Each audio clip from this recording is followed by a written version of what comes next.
Oh, here I go. You're going to get a message. Okay. I Off we was go. just going to add, I was just going to add that in the gallery view, you can also, Okay, All, there we go.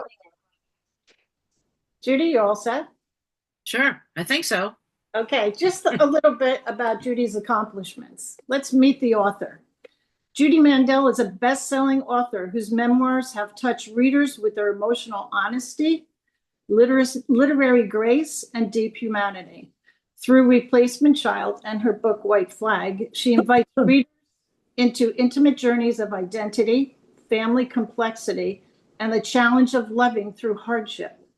Her work has been widely recognized for its courage, craft, and contribution to memoir writing, earning accolades from readers, literary organizations, and national media alike.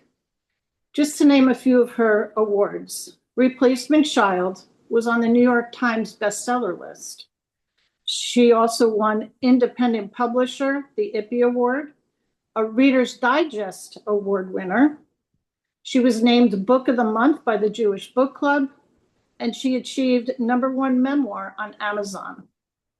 That was for Replacement Child. And for White Flag, she received the Eric Hoffer Finalist Award and bronze medalist in psychology/mental health IPPY Award in May of 2023. So let's get into a little bit. Before we talk about the books, Judy, you spent your early childhood years in Cranford, a town many of us obviously all remember fondly. What are some of your most vivid memories of growing up there, other than some of the things that you talked about in Replacement Child? Sure. Well, mostly what I remember is riding my bike all over the place. That's what I remember most. And it was a great little town. We could go everywhere. Everybody's felt safe, and I wish it was like that now.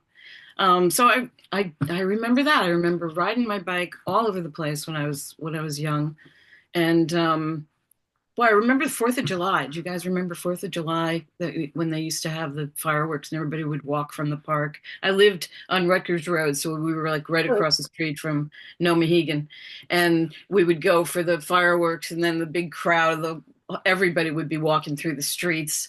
It was like a musical. It was like the Music Man or something. That's what I remember. I think those are the two big memories that I have. Okay. So. What did the Cranford community mean to you growing up? And did it shape anything for your identity or writing the book? Well, I guess it had to. That's where I grew up. And it made you feel safe. It was a safe community. I think probably everybody maybe on here felt the same way. You were in a safe place. And seemed like a close community. I don't know how it shaped me. How do you know what really shapes you? Your family and what's going on.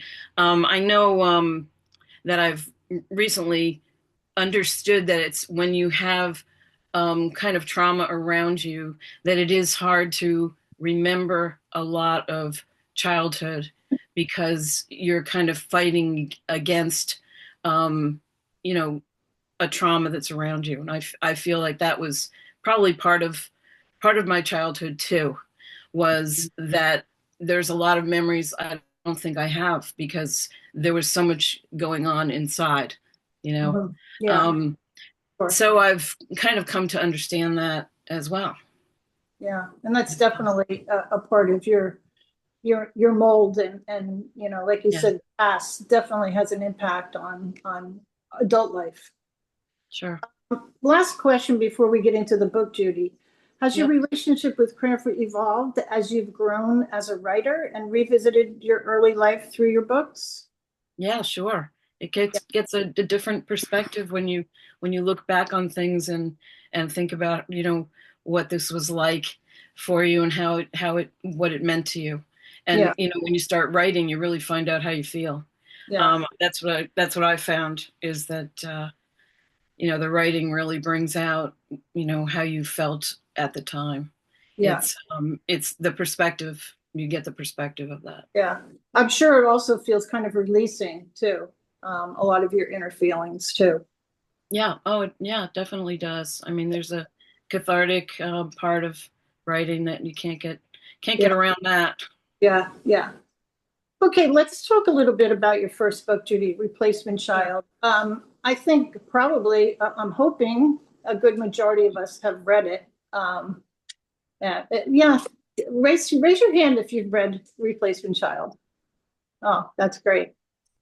Wait, I can't see. I'm not on the gallery. I Okay. have twice.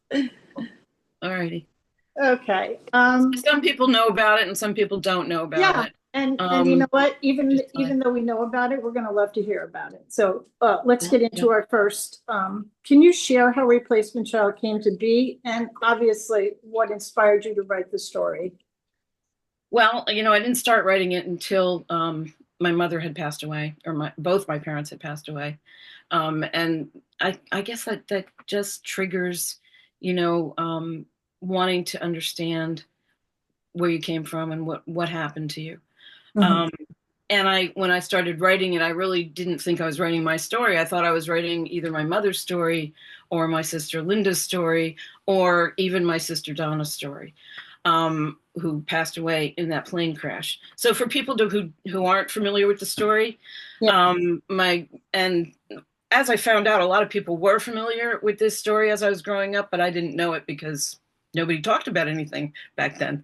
So it's really the story of how one of my sisters was killed in that plane crash in 1952 in Elizabeth, when the plane crashed into their home, into their apartment building.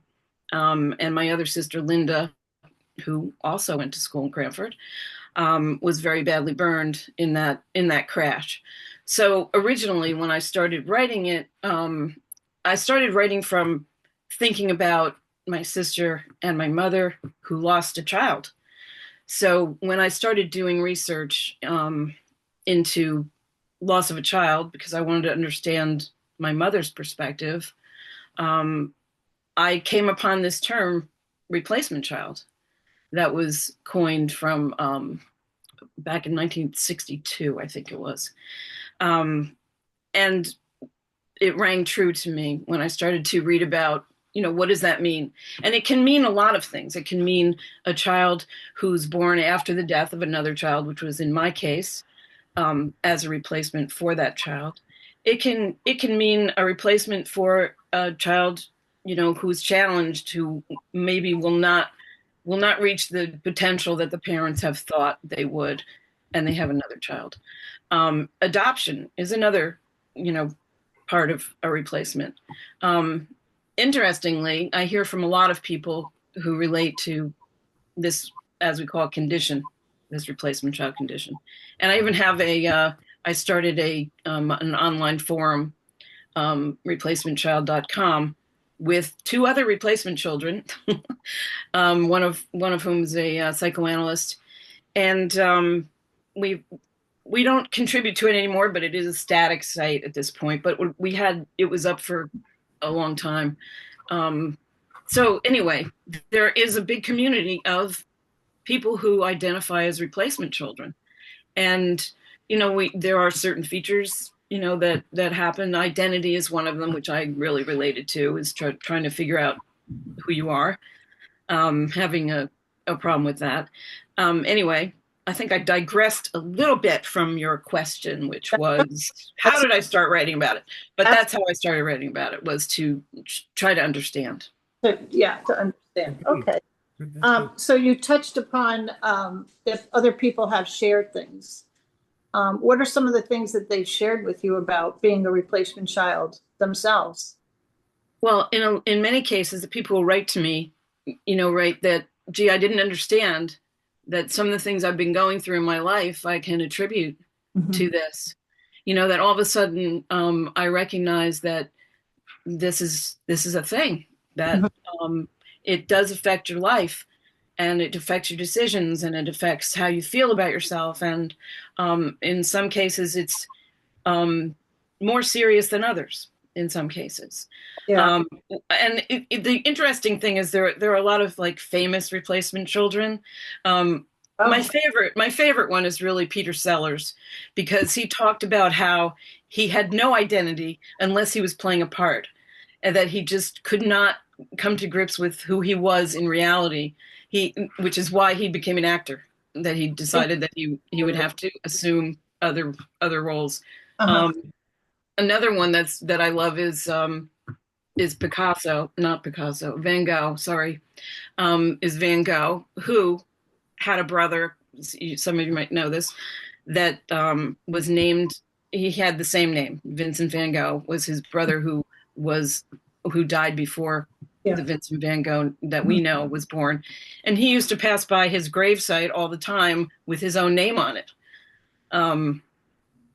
Whether that contributed to his schizophrenia, I don't know, but it's interesting. There are a lot of interesting ones. If you go to replacementchild.com, we have a whole thing about famous replacement children. So it's kind of interesting.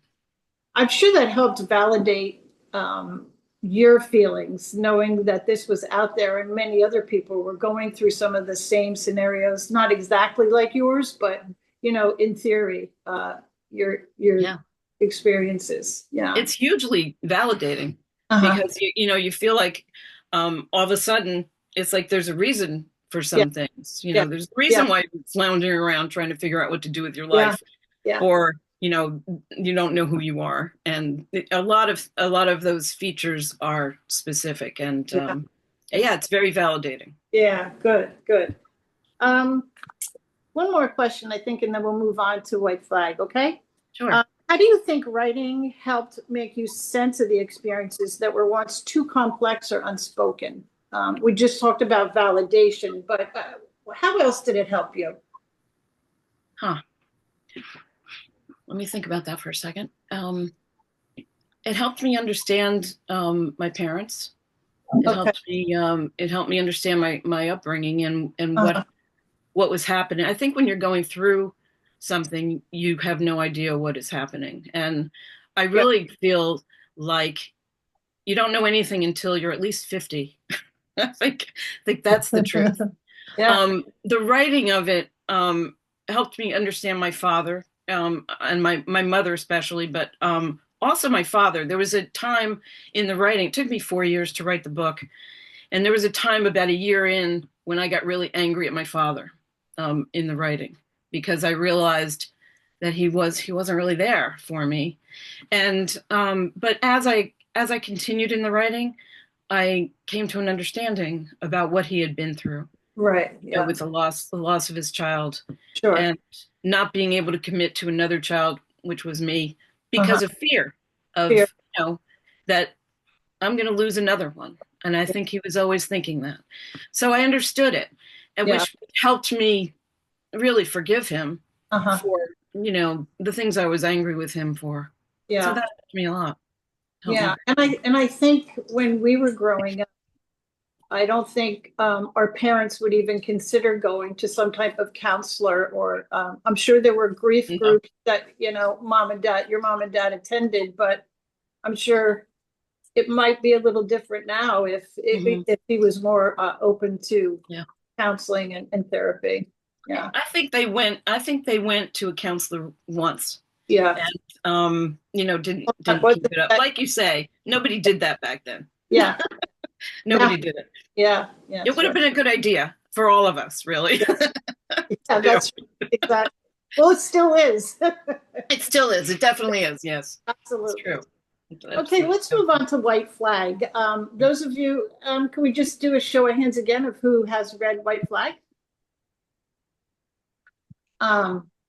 White Flag, I have to say, hit home with me for a lot of reasons that I will get into maybe later if we have time. So this one's a little tough for me, but White Flag is deeply honest and raw. What led you to write this second memoir, and this one in particular? It looks like not as many people have read this, so you could give us a little back on that. And it's a newer book, so also that's part of it. What led me to it was trying to understand substance use disorder, and my niece Cheryl who was Linda. Linda was my sister who was badly burned in the plane crash. And her daughter, she had two daughters, and one of them, her older daughter, Cheryl, had a problem with substance use disorder. And I didn't understand it at all. So this book was really my way of trying to figure out why. Why did this happen? Which I think most people that have a loved one who has substance use disorder, which I try to say instead of addiction, they want to know why. Why did this happen? Why don't they just quit? Why don't they just stop? Right. You know, they should just stop because it's bad. Right. But there's so much more to it. And this book is really a deep dive into the reasons and some causes. I did a lot of research into brain chemistry, and in my case also generational trauma, which in many cases takes a role. Sure. And so really the answer is I wanted to understand and answer those questions. Yeah. The title is powerful, obviously. But what did surrender mean to you in particular now, having lived through that experience? Well, the title came about originally when Cheryl was in Kentucky in the winter. There's something with the shelters that if the weather is deadly out, it used to be a real white flag they would raise so that they would open the doors for anybody, even if they didn't have beds, so that people wouldn't die on the street. Now it's a digital white flag that they still use, and that's how she found a bed in Louisville when it was below freezing. So that was one of the pieces of white flag. The other piece is that, as you probably know, the surrender piece of you can't really get help unless you surrender to the fact that you need it. That's right. And so the white flag is symbolic of that. For me, it was also the white flag that I had no power. I had to surrender to the fact that I only had limited power to help her. Yeah, yeah.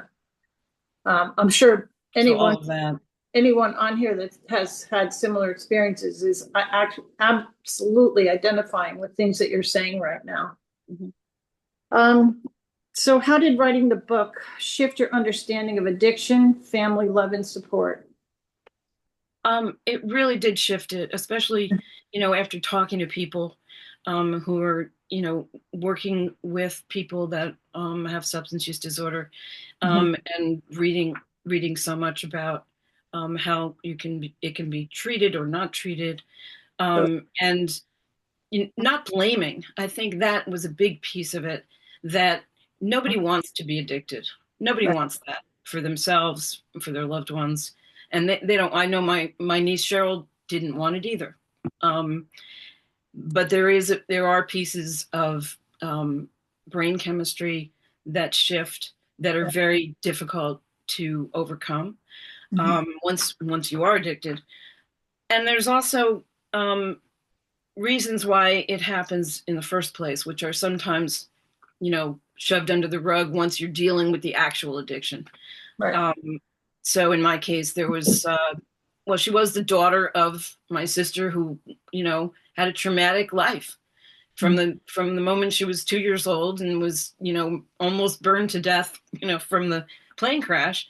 She was in the hospital every year with, surgeries to, fix her legs and fix her arms and fix every part of her body, so that she could grow. And that takes a toll. I mean, it's got to lead. It's got to trickle down to your family, especially if you're not, as you say, in therapy and all talking about it all the time. Right. I know they were not. It's something that is it's complex. So what I did realize is that it is complex and that people need to be treated just the same as the people that you know and love. That's what I came out with. And I hope readers come out with. Yes. Yeah. Good. So speaking of the readers, what message do you most want the readers of White Flag to take home with them? I mean, I got a lot of messages from it, but tell us what Yeah, you're. and I'd love to hear those too from, you, because that's the important part, really. Yeah. Is what it left you with. Yeah. I hope it leaves people with the perspective that if they are in the midst of this with a loved one, that it's still the same person. That in there, they are not their addiction. They're not their substance use disorder. They're still the same person that you love. Yeah. And to give them all the love that you can while still protecting yourself, because you have to. Yeah. You have to also, be realistic Yeah. to protect yourself. But it's love, I think. Still loving them. Yeah. And I think that part is a hard part. Tough love for me was the hardest part of I dealt with. For those of you, Judy and I had a conversation this afternoon, but my oldest boy had an addiction problem. And I think the tough love is the hardest part, that it was for me, and you're right. Love is, you don't give up loving the person, but you have to put some kind of boundaries on that at some point, which you did too, right? Right. Yeah, you have to. Yeah. You have to protect yourself too. Yeah. And it's a fine line, and it's hard to do. Yeah, that's for sure. That's for sure. Anything else, Judy? I have one or two more things, but is there anything else before we move on just a little bit that you'd like to share about either book or what's going on now? Well, let's see. I would just share that writing can really be illuminating and I'm sure some of you are already writing and have been writing, but it really is. I wasn't writing when I was a kid. I wrote poetry when I was a kid. I wrote songs, things like that, but I didn't write essays. I didn't write fiction. I still don't really write fiction, although I've tried a bit. But it helps you. I think it helps with critical thinking. And I don't know, I've been talking to people more lately about AI and how people are using it to write, and it just kind of bristles me that they're using it to write. But I understand it can be a tool. Yeah. But I think the actual writing is thinking. Yeah. And I think that's important too. Yeah. I do have some prompts for the audience if the audience has no questions. But before we open it up, Judy, I'd just like to thank you so much. Pleasure. After writing 2 powerful memoirs, what's next for you as a writer or just as a human? Well, I'm doing a little painting. Okay. The only writing I've been doing is on Substack. I have a Substack, thing, and some memoir coaching. I do memoir coaching for people. Okay. I've done a lot of workshops that, for writers. Uh-huh. But right now I'm just doing a little coaching, Okay. a small bit of writing, but not much. Okay. Do you foresee another book in your future? I don't think so. It's so hard. No? It's hard. It takes a long time. It's really rough. Sure, I'm sure. Well, Judy, I just want to thank you for your honesty, your courage, and all your contributions to the memoir and your personal storytelling. I mean, if anybody on here that has not read either book, I know one Christmas when a few of us got together, Marion Stabirsky gave us all the White Flag book for a Christmas present, and it couldn't have been a better present for me. It was great. So sweet. So sweet. Yeah. And for those of you who might be interested later on, Judy has blog, books, and more on her website, which is, Judy, correct me if I'm wrong, judymandel.com. Yep, very easy. Just my name.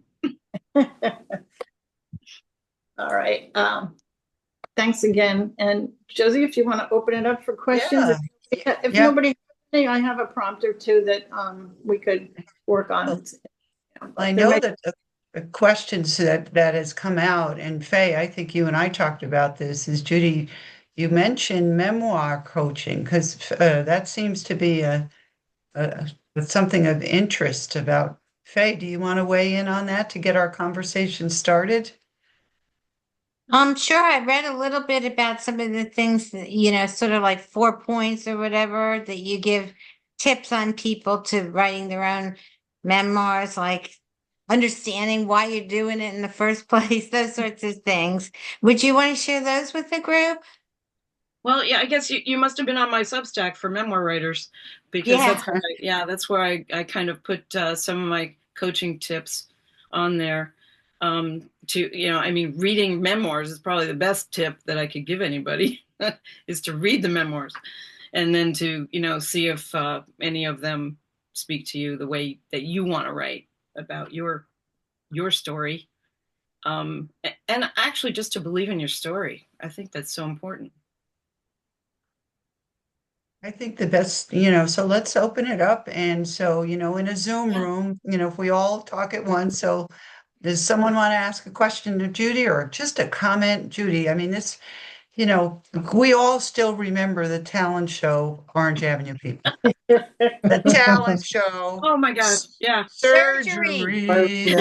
I mean, who doesn't That's remember funny. that, right? Oh my God. First you slice and then you stitch, right? Yeah, now you Exactly. sang it to me at the reunion. That was so funny. Yeah. But I couldn't believe you remembered it. I hardly I remember. even remember the tune to it. I remember. Pretty good tune. Yeah. So do we have any comments or questions? Anything? Let's open it up. Diane, can I go put- ahead. You start us off. Diane, then Ann. Okay? Diane first, then Ann. Okay? So three things. First of all, Judy, it's so good to see you. I haven't seen you since Book Soup, I think. I know. And Right.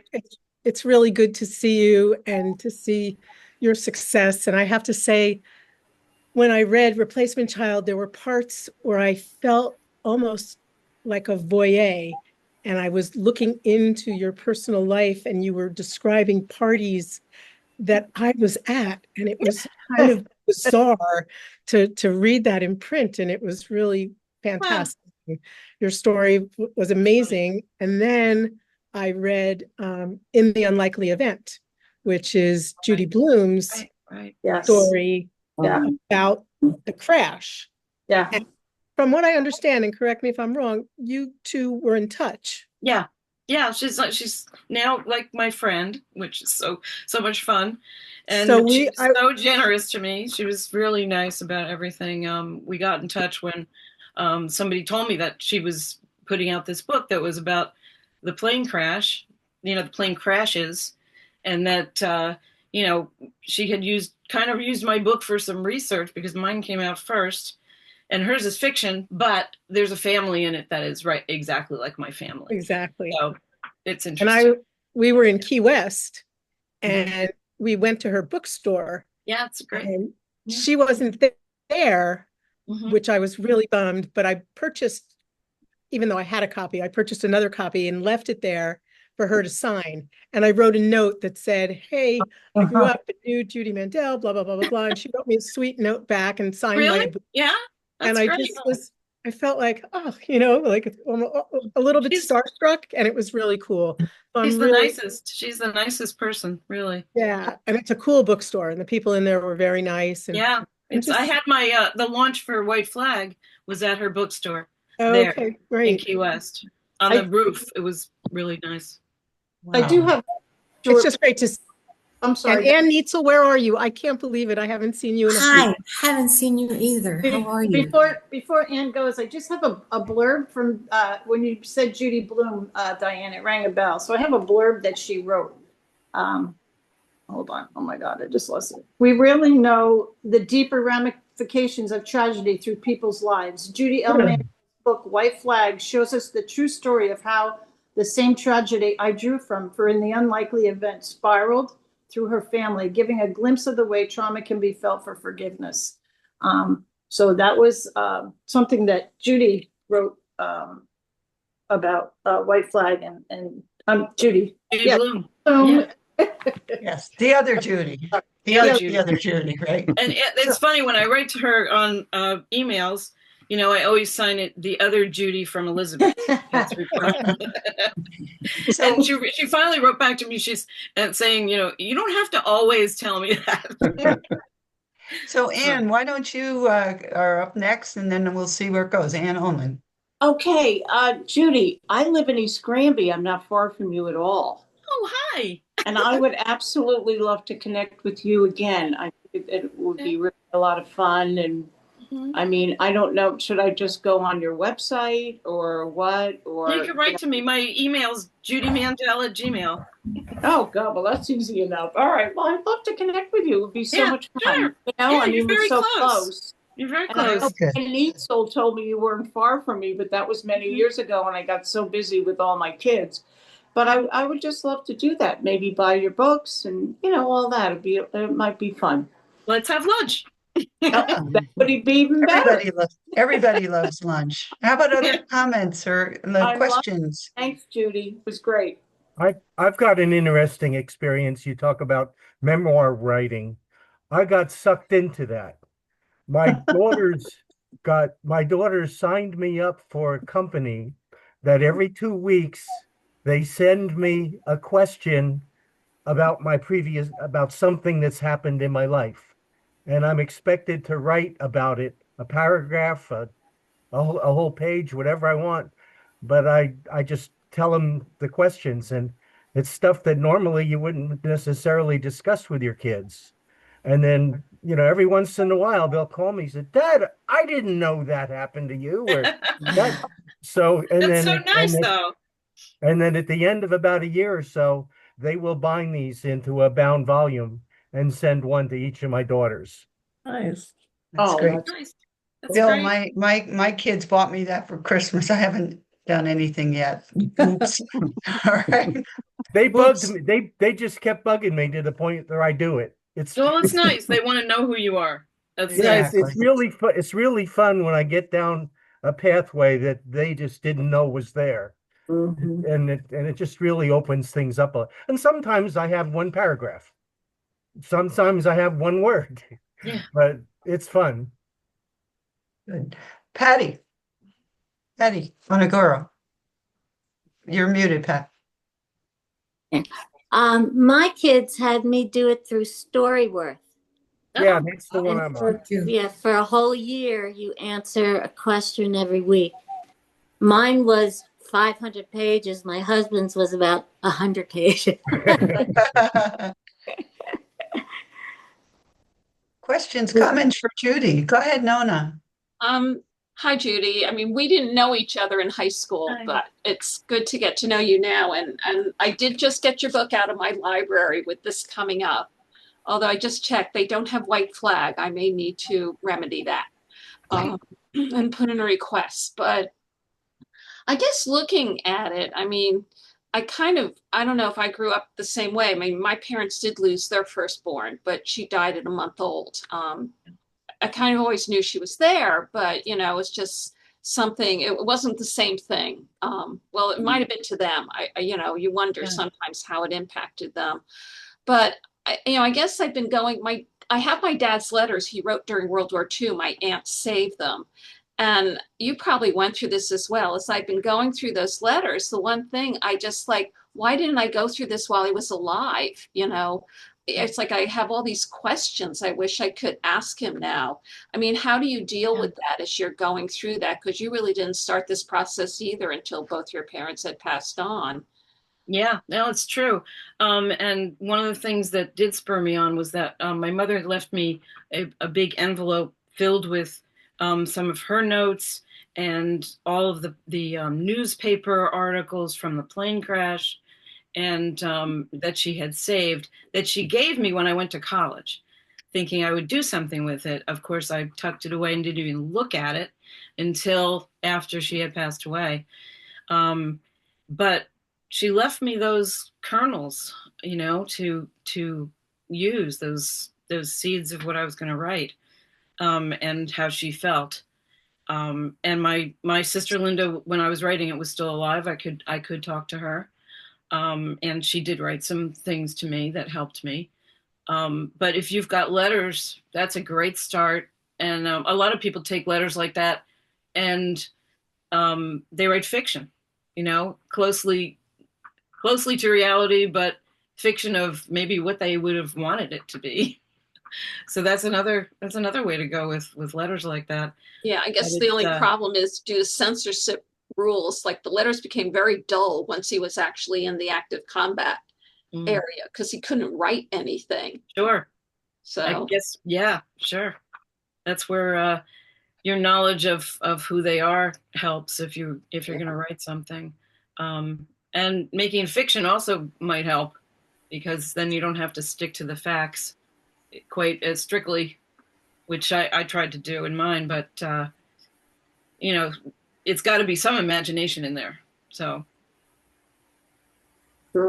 I felt like my parents were like I could hear their voices when I was writing this, that I knew them so well.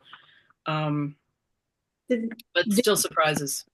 The things that your mom gave to you, did you think she anticipated you writing this?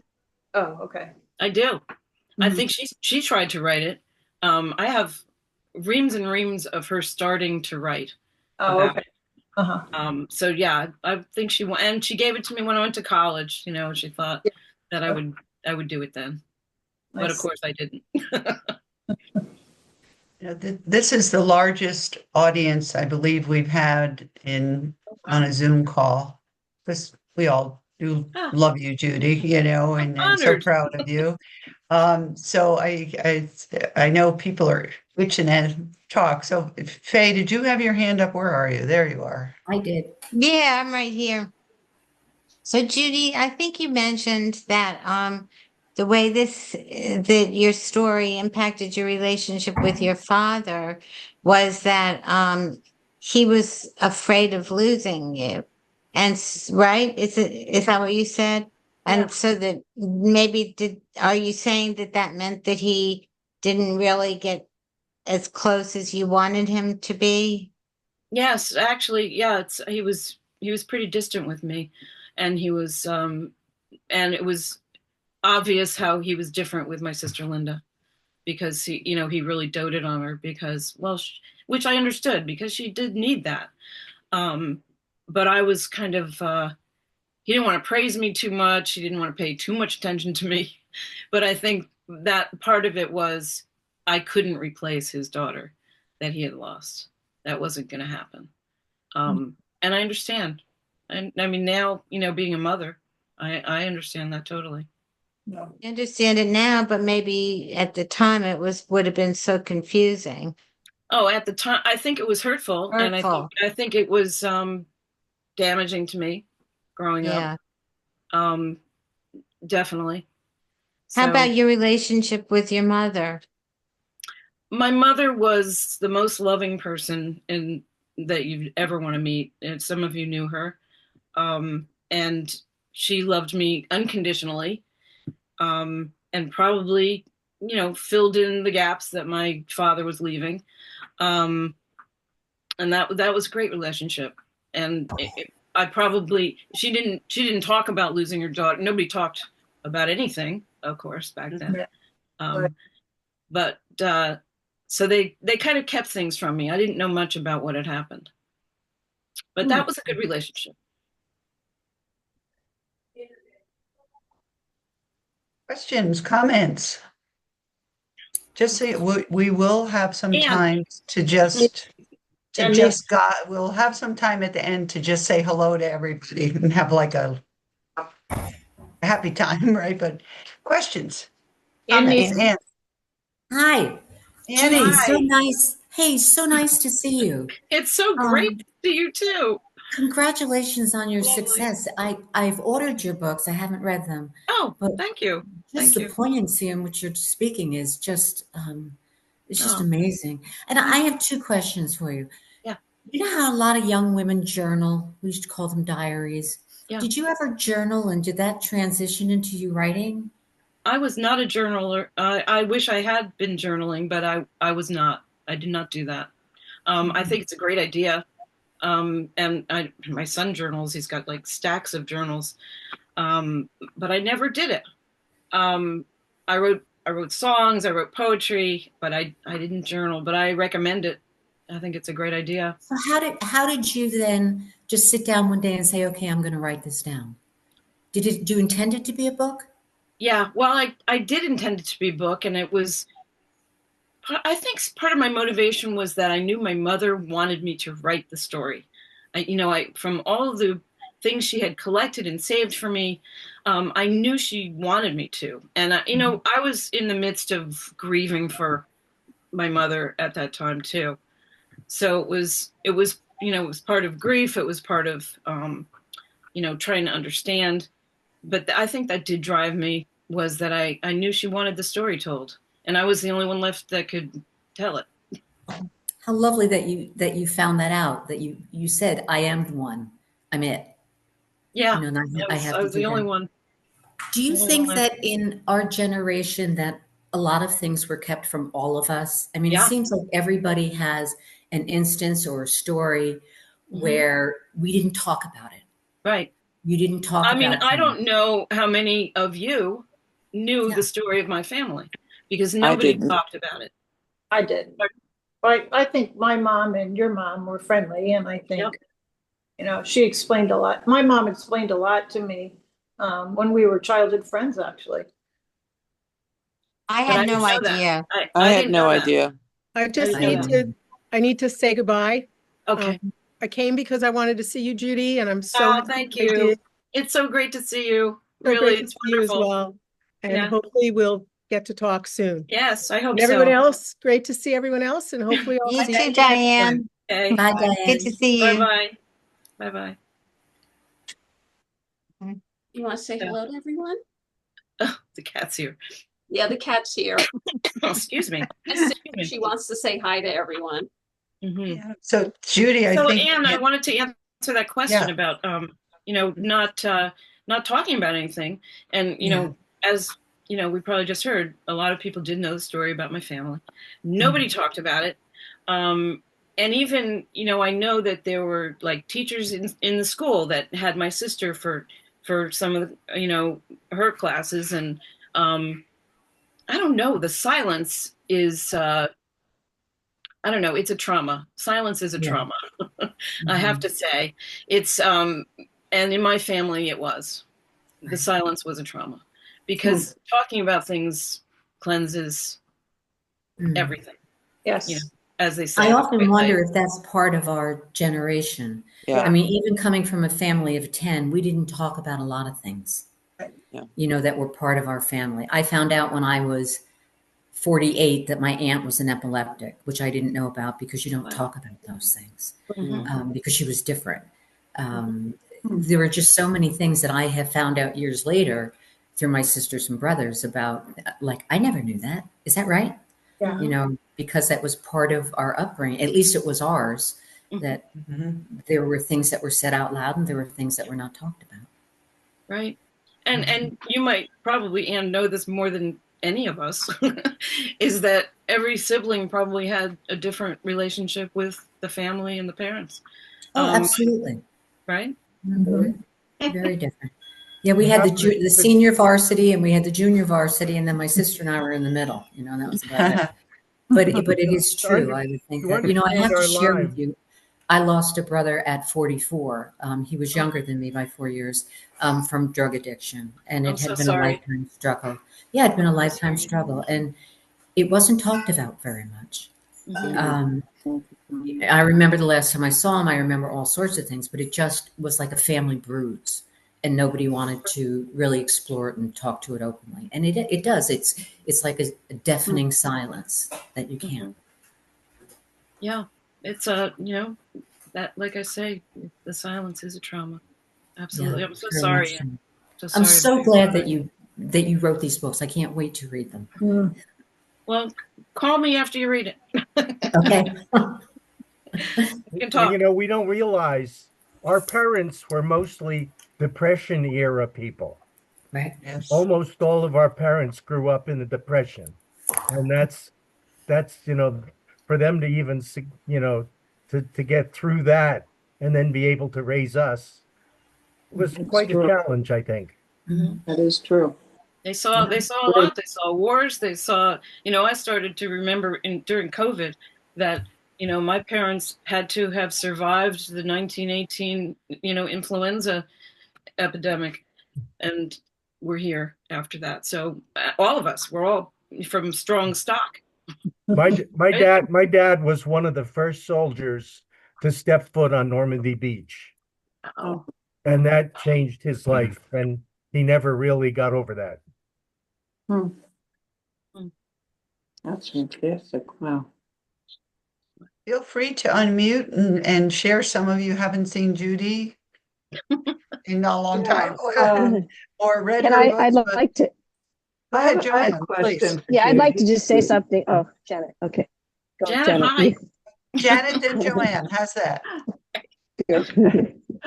Hi, Judy. I did enjoy your first book, and I'm motivated to read your second. You talk about, and a lot of us have experienced the family secrets, silences. So I was just wondering, at what age did you have awareness that you had another sister, since you were born after all this happened? That's a great question. I think the only time I was aware of it, I overheard my mother on the phone telling someone that she had had 3 babies. And it didn't connect in my mind that of course she had 3 babies. One of them is gone, but there was another sister. And I think that was the first time that I was aware. Maybe, I don't know how old I was, but that was the first time I was aware. That's interesting. But I didn't know her birthday until my sister told me when I was going in to get my gallbladder out on July 25th, as a matter of fact, that was my sister Donna's birthday. They never, they never talked about it, and there were certain things like that didn't come out.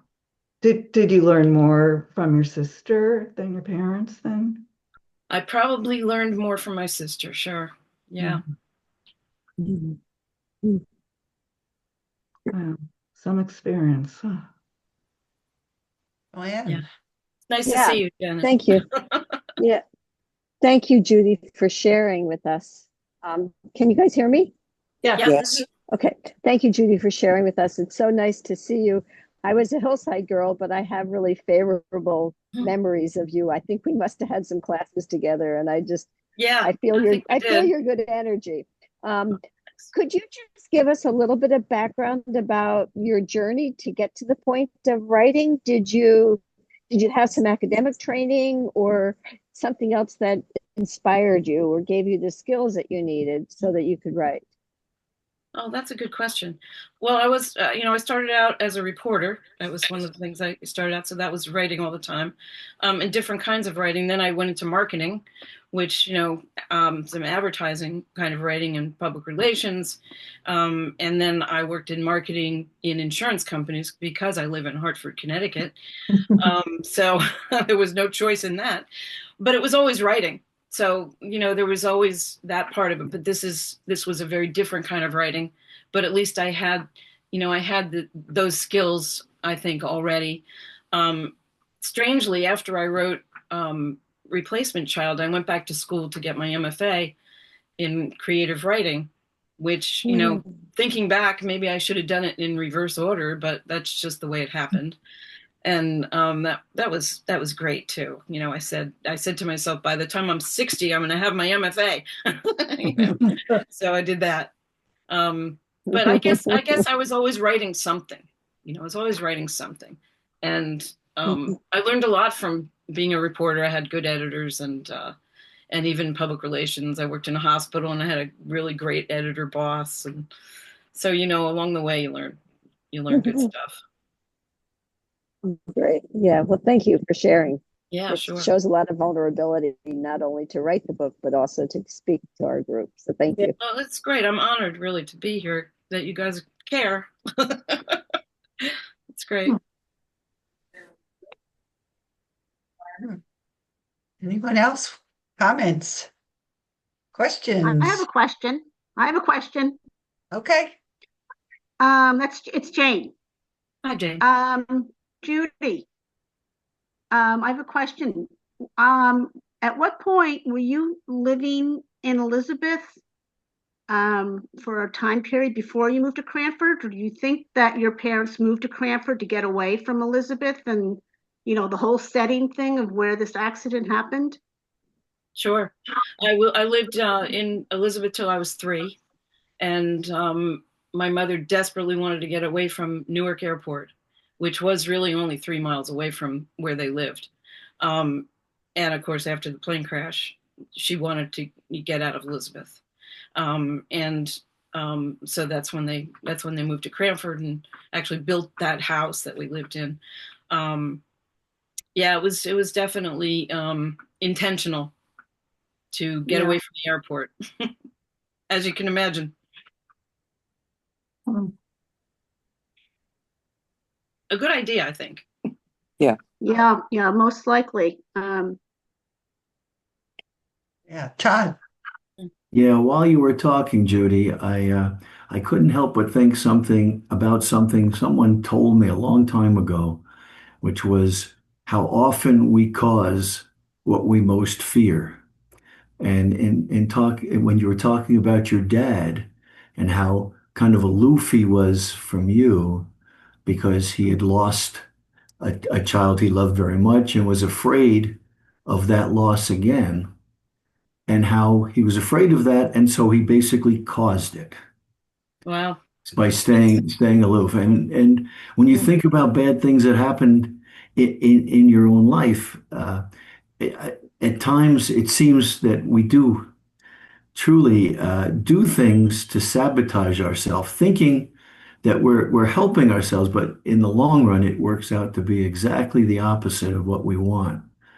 So I think we all have to think a little bit more about when we take serious action, what the two courses of consequence may be.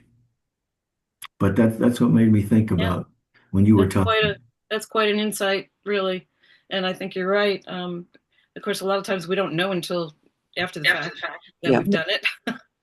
Right. Well, but thank you. Yeah. Well, that's what wisdom is, right? I mean, after we live so long, just takes so. Well, takes so long. Well, like I tell people, we're already too old to die young.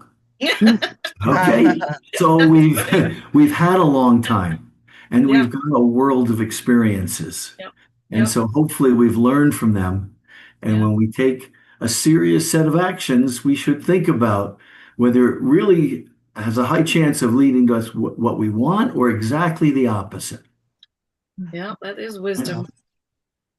Kim, maybe we will, Kim, if you can weigh in here, and then maybe we'll kind of see where we go and allow some time for just general fun comments, right? Go ahead. Judy, you mentioned painting, and I wondered, is that painting behind you one of yours? It is. That's awesome. Thanks. So how long have you been painting, and how did you get started? I don't know. What time is it now? It's I just started, really. I just started messing around with it, and I watched some YouTube videos and thought I was now an artist, so I could start trying to paint. It's fun though. I really like it. And anyway, yeah, it's fun. It's a different kind of creative outlet, and I'm having a good time with it. Fun to work with something that isn't words. Yes. Sometimes. Yeah, I still play music too, Kim. So there you go. I'm learning electric guitar now. Cool. Yeah, because my hands sometimes get stuck on the acoustic. So the electric's a little easier, but it's not really easier. But it's fun. It's fun. Well, Judy, I thought you'd be interested in that. I am. Yes.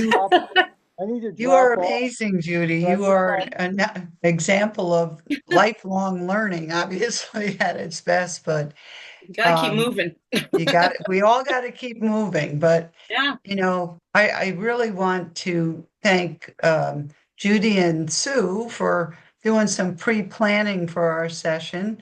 If you were at our 70th birthday party. We know that Sue is our master of ceremonies, right? For everybody who was there. Sue, thank you for that preparation.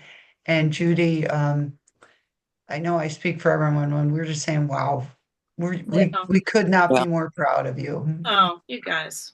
And I want to add so to sweet. that what Joanne just said, and just say that it was just an amazing conversation that we've had with you. And it's such an inspiration that you're willing to share, your life with everybody really through the book. But I mean, for us as classmates to have the treat of getting to know you better and what you've been through in your life and your amazing accomplishments, we just really love you. Oh, you're so sweet. And we just feel so, proud to be part of your life, I guess is what I would say. Well, so really, thank you so much. And Sue, you did a great job. Yes. Yeah. Yes, thank you, Sue. Thank Judy, you. this is Jane. Do you have any children of your own? Yes, I do. Son. And I have a son who's 37, and I have a grandson who's 3.5, almost 4. But he keeps saying he's going to be 5, but he's not. He's going to be 4. Have you been very careful? Were you very careful? Were you careful with your children when they were growing up, or your son, to make sure? Yeah, I was very overprotective, and I guess that was one of the, the side effects of my upbringing was, definitely, I still am. He still has to call me when he gets home. So at 37? At 37, yeah. I do that too. I do. Hey, folks, I need to drop off, but I just want to say, Judy, it was great to see you. You too. So well from when I had a huge crush on you after singing that song. Surgery. And thanks to all of the organizers. This was great. Yes. So speaking of, go ahead, Faye. Are you going to talk about what's coming next? I wanted to let everybody know what's on the horizon. So we're going to have another social meetup, just socializing. And what we do in those is throw out sort of prompt questions, and you can answer them or not answer them, like no pressure. And it's a great way of getting to know each other better and sharing our lives and having some fun. And so that is going to be Wednesday, August 20th at 7:00. So mark your calendar. Of course, Joanne will be sending out announcements and e-blasts and posting it on Facebook, but Wednesday, August 20th at 7:00. And then in September, we're going back to another topical one with our classmates. And we're on the verge of confirming it. So we're going to let you know, but it's going to be a lot of fun. Or should I tell them who we have so far and who we're trying top secret. We want to keep them in suspense. Yes, I think it's fine. Let's get everybody enthused. Okay. Go ahead. Okay. So you're saying hold off or tell them now? Tell them now. Tell them now. Okay. All right. Well, we have a confirmation from Mike Baldwin that he's going to talk about his comedy. And so I think that that'll really be fun. And we're trying to get in touch with Trish Parfit, and I haven't gotten her on Facebook and on email. And because she did a write-up for our 50th saying that she had been named one of the 100 funniest women in New York. So I know she's always been funny, but if any of you have a phone number for Trisha Parfit that you could get me, I would love for her and Mike to do this together. And what a hoot if they could talk about some of the things we're experiencing now in our 70s and some of the funny things that don't exist anymore that did exist when we were growing up, for example. So I think that'll be really fun. So that'll be on the horizon in September. The other thing is that Joanne's going to be sending out a little mini survey to everybody in the class asking 2 questions. One is, do you have something that you'd like to share and be, sort of the guest of honor at one of these Zoom meetups? Or the second question is there someone else in the class that you would really like to be the subject of one of the topical Zoom meetups? So that survey will be coming out soon, and we hope you respond to it with your ideas. Yep. So again, I'll be sending that out again. Sorry for we had a little something with the Zoom link that some of you couldn't get in, but if you ever can't get into the Zoom, a quick text or email to either Faye, Todd, myself, and we'll get you in right away. I always take a picture of you guys. So I'm asking right now for a big smile from everybody. If you want to wave, you can, because I'm taking a picture for our Facebook page because I think we look pretty darn good. Ready? Okay, so I'll be posting some things. The video, Kim, stay on. I need your help. We'll be creating a class of 72 video. What do we call a channel? We're going to create a channel. I'm so excited. Wow. And so we'll be recording all of these, and another way for us to stay connected. And I will tell you, when I share with people I know who are not from Cranford that this class is so active, people just cannot believe it.